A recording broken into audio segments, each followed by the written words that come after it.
Greetings, my name is Chamomile and this is an exploration of the entire galaxy sector by sector.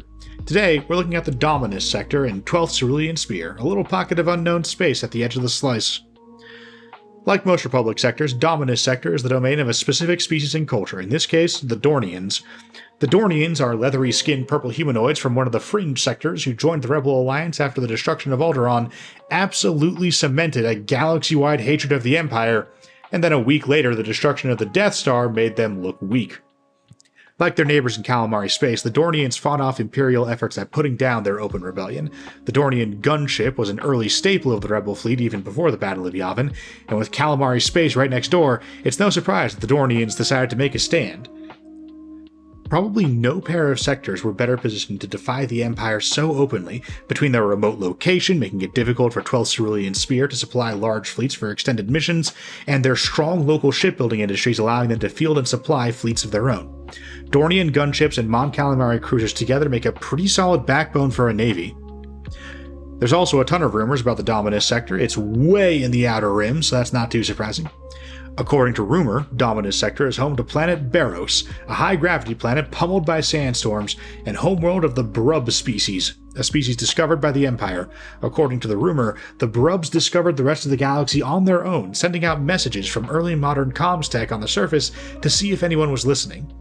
Barros shows up on pretty reputable star charts, so the planet itself definitely exists, but there are a ton of stories of the Galactic Empire discovering caveman planets in the Outer Rim and attempting to subjugate them with mixed success.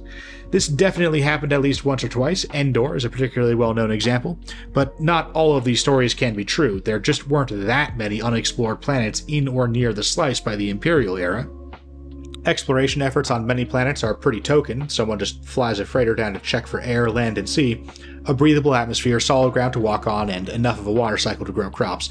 So sometimes planetary civilizations get missed because an explorer can fly down, check the atmospheric and soil conditions, and blast off without ever noticing that anyone's built a city down there. But cities tend to have a lot of biosignatures and produce a lot of heat and otherwise show up on sensors from orbit. Yeah, sensors aren't super reliable, but a planetary civilization is so hard to miss that they usually work anyway. I guess the sandstorms might have hidden Brub civilization? The planet Soleil was supposedly taken over by a tyrant in the late Republic era, a tyrant who became a vassal of the Galactic Empire until Luke Skywalker helped the Resistance, ongoing for decades, to finally overthrow their evil king Blackheart. The Imperial military reconquered the planet and forced Luke to flee. And I guess the Dornians were just kind of okay with this? They'd been holding Dominus Sector against the Empire for years at this point. The Dornians' fight against the Empire was touch and go enough that it's not totally implausible one planet slipped between the gaps like this, but it's weird that they didn't even show up in the story. Maybe they were more involved and it's just that people like to tell stories about Luke Skywalker and other people involved tend to fade into the background? Or maybe this is Luke toppling a planetary government after they wore out his patience. He did that to Jabba, the de facto ruler of Tatooine, so it's not like it isn't within his abilities. That guy was scary. The planet Tralia is a jungle planet and allegedly has a stone-tech sentient native population. An Imperial research team set up shop there and conducted all kinds of mad experiments on the natives trying to develop weapons for the Empire until a rebel cell came and helped the Tralians take out the research base.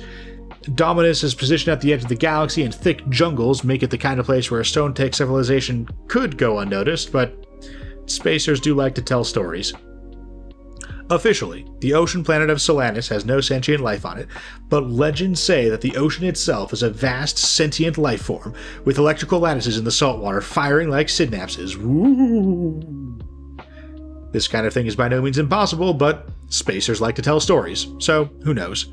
It's hard to tell how many of these stories are true, but if even half of them are real, the Dornians must have been barely hanging on to the sector during the Galactic Civil War because the Rebels and the Empire were both pretty active here.